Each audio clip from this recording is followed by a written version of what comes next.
All right, so I'm sure that you're wondering exactly what kind of upgrades I'm going to be doing on my air system. I'm going to talk about what I used to have and what I'm changing and what kind of home modifications I'm doing to this. It's pretty cool.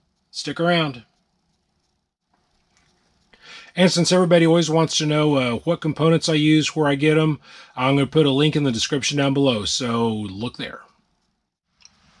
All right, so the air system that I was originally using was a combination of components here, and what this was, or what this is you have a air filter, and then you have an oil mist separator filter, and because my compressor is oil lubricated, that's needed. Then it went to the pressure regulator. From the pressure regulator, then it went into the silica chamber to actually dry the air. Now, everything worked just fine. The only problem is this little bitty system here, this only holds a few ounces of silica gel. And it's really, really easy to completely saturate this in a few hours on a humid day. Running this hard for a day, even in dry weather, you'll still have to change that silica gel out at least twice, sometimes 3 times a day. So that was just really becoming a pain in the butt. So as long as I'm changing everything else about my setup, I decided it was time to upgrade this. Now, when you want to upgrade to a larger chamber, that price escalates really high, really fast. In order to get something with some real volume to it, costs a lot of money. And yeah, I know that's something that most of us, we just don't have unlimited funds we can throw around. So, as I hinted in the end of my last video, this is going to be my new silica chamber. So you can see how much difference there is. This held a few ounces. This holds a few pounds. But in changing to this, nothing is ever as easy as just swapping in components. I had to change some things around. So I will show you what all changes that I am making to make that work, and how I'm modifying this to use it for air drying.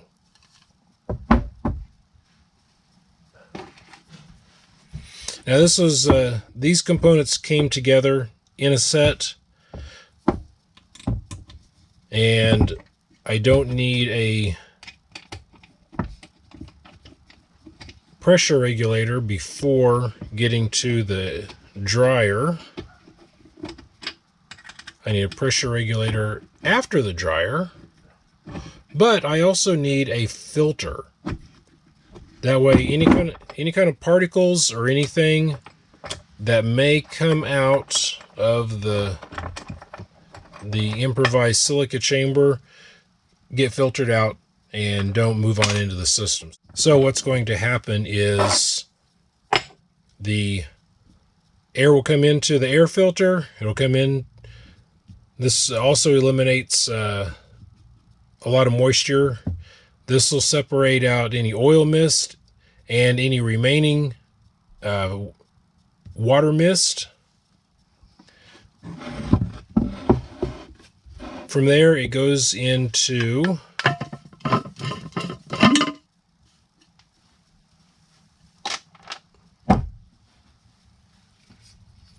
here, and this is going to be run backwards. So where it says out, we're running in.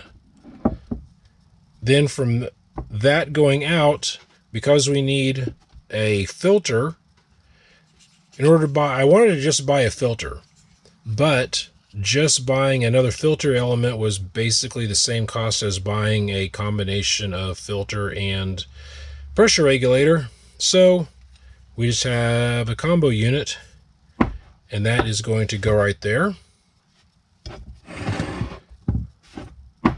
Then, coming out of the pressure regulator, we have our distribution block, and that will go there just like that. Now, one thing, if you're setting up a system like this or any kind of air system, I really recommend that you spend some time and you think about what sizes, what diameters for these fittings that you choose, because it depends on the company that makes them. Sometimes this is a 3/8 inch fitting. I could buy this exact same filter with a 1/4 inch fitting, but sometimes if you choose a 1/4 inch fitting, they change the internals. The inside of this changes, which that means that you've now got more of an air restriction. So I went with 3/8 inch fittings on these and on these. That way there's as little restriction going through all of these components as possible. Okay, so now I'm sure the question many of you have is, what is this and how is it being modified? So what this is an in-home water filter. These are normally used in conjunction with water softeners to remove any contaminants before it gets basically a sludge and dirt filter before it gets into your water softener system. But there's quite a few of these on the market. They're not all the same. This one is by Pentec. This looked to be the best one on the market that I could find. It had the highest rating, pressure rating on this. It's well above what I'm using in my system, so I have zero worries whatsoever. So in order to turn this into air dryer, like I said before, we're going to plumb this so that our air comes in through the out, and what that does is that brings the air down through the center, and then it exits right here through this fitting, which is actually the in.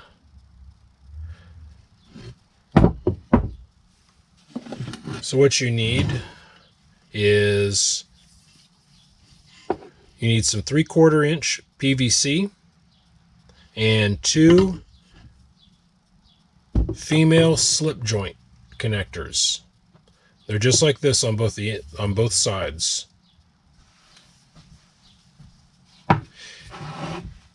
And the critical thing everybody wants to know on this is, what is the measurement?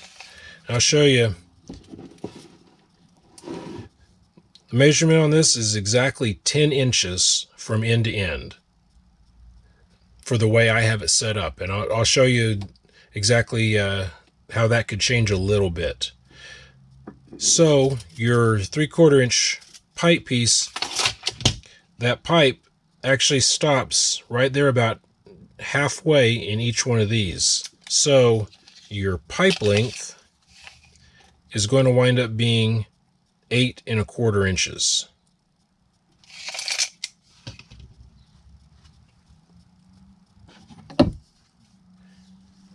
And now down here, this is the bottom part. You want to drill some holes to let the air out. You don't have to have a lot of holes. You want to try and make them small enough so that the silica beads aren't falling in through there, but even if it does, it's not a big deal. You'll see why here in a minute. So as long as all of your holes total up more than 3/8, like I'm using 3/8 inch airline, so this is more than a 3/8 total. You don't have any kind of restriction. You don't have any kind of pressure trying to build up in here. Air flows freely out the bottom. And if you look in here, you can see there is a little nipple stand in the middle with a cup around it. And that just fits beautifully right onto there like that. Now, when this is set up, what that does is that gives my total length here to be just like a 1/16 of an inch taller than the lip of the canister. Now, one thing you'll need to do is you'll need to make your own gasket that fits down inside this little well here. Pop this out and show you.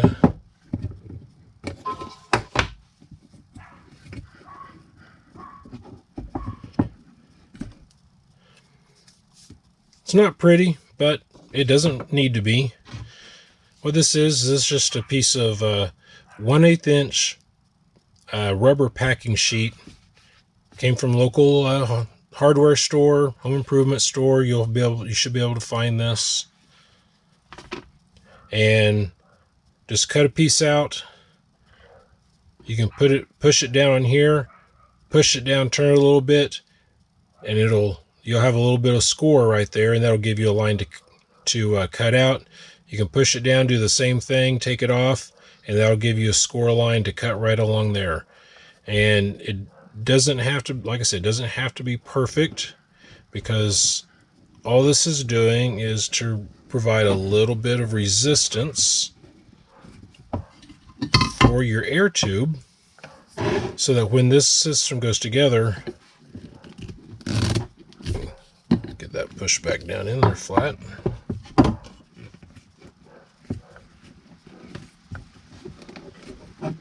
There we go. So that when the lid is screwed on, this is just pushing on it just a little bit. You're not trying to make this airtight. You're not trying to, put a lot of pressure on it. All you need to do is to make it so the air would rather come out the bottom than come out around the top. That way you force the airflow to move from the bottom all the way up through the chamber, being dried before it gets out the other side. All right, so all you're going to do to put this together when you're using it, like I say, it doesn't matter if a few of the beads could get down in through here, because this comes out during when you take it off to replace the silica anyway, so you just pull it out. The only tricky part is putting it back together while it's empty, because like, see, that'll stand up nice and straight like that. If you're moving it around, it'll try and fall over. But all you have to do is just hold it.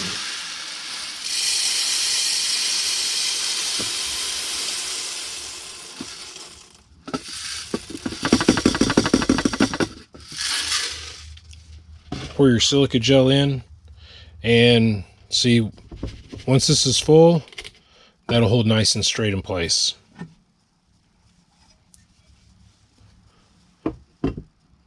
Then, since that's centered, you just put that on there. Now, once this is mounted, this is going to be in place, so you're just going to lift the bottom up on there and spin it on. So that's how that becomes a dryer. And then there's only one last consideration on this.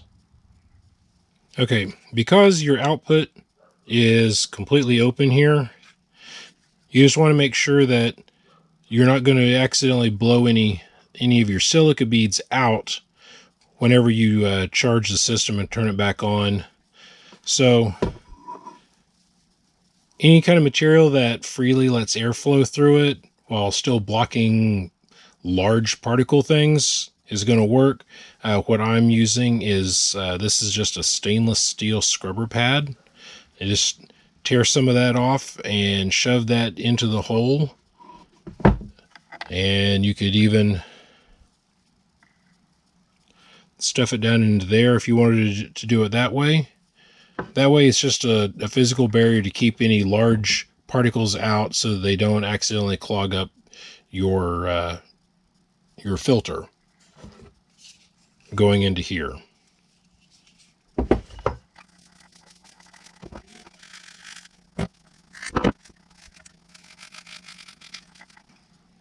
And there you have it. That'll keep the large particles out, but that's not going to fall out of there, and that's not going to impede that. The components that I'm using, so this is a combination of filter and oil mist separator, and like I said, these are 3/8 inch fittings on this, and this is a 3/8 to 1/4 adapter. It's a 3/8 male to 1/4 female. The reasoning is all of the airline fittings that I have are 1/4 inch, so that's going just like these. These are 1/4 inch fittings on here, so all my slip joints and everything, so that's going to be the same on that. So you have a 3/8 to 1/4 adapter here. This is a 3/8 double male. So you have a 3/8 male,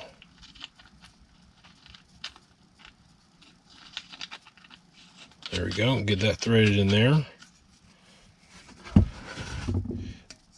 Now, since these are made for a home water system, these are really big. These are 3/4 inch fittings. So you're going to need a 3/4 male that reduces down to a 3/8 female. So that will go in there.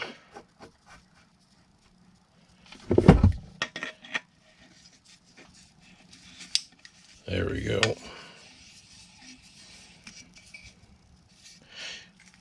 And then we've got the same coming out the other side. We've got 3/4 male into a 3/8 double male.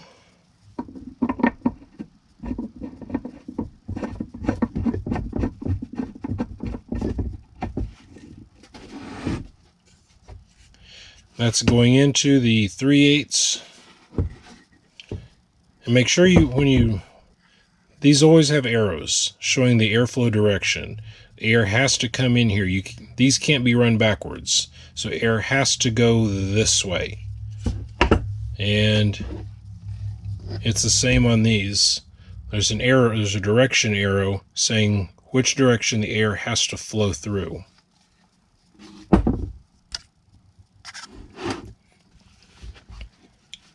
So, filter, oil separator, dryer, second filter, and pressure regulator.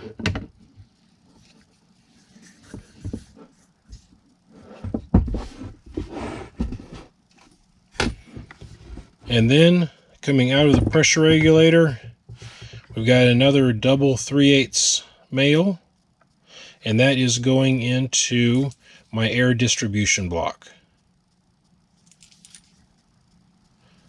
So that way I can run air lines.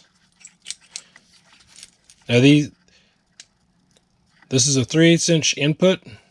These three are 1/4 inch outputs, and this end is also a 3/8. So that has a 3/8 to 1/4 reducer, just like over here at the very beginning. And that just lets me put one more air fitting on there. Now, one nice aspect I really like about this block, besides the quality and that it doesn't leak, it's got these mounting holes. So no matter which way works best for you, it's got mounting holes so that way when you're pushing and pulling on these ends, you're not torquing this up and down on just your fitting over here. It keeps the whole system really stable. And there we have it. That is 4 pounds of silica gel desiccant. just perfectly fills that up. Oh, looks like we got a little bead jumped up over here on the seal. There we go.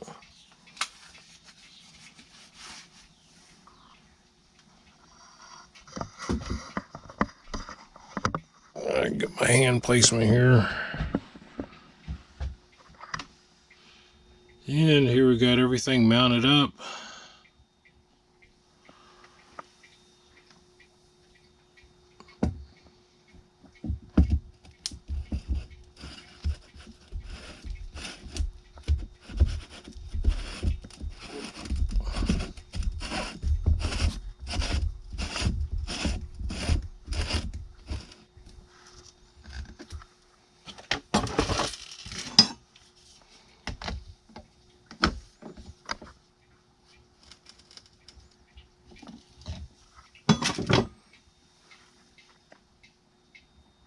Okay, ready to hook all my components back up to the outlets. We're ready to run. The only problem that you're going to have to watch out for here on this is that because this head is plastic,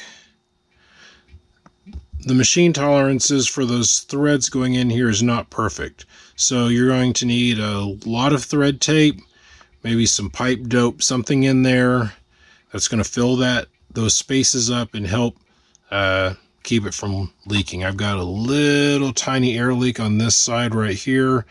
I can live with it for now. If it starts to bother me enough, I'll pull it all back apart and rethread those. But there we go.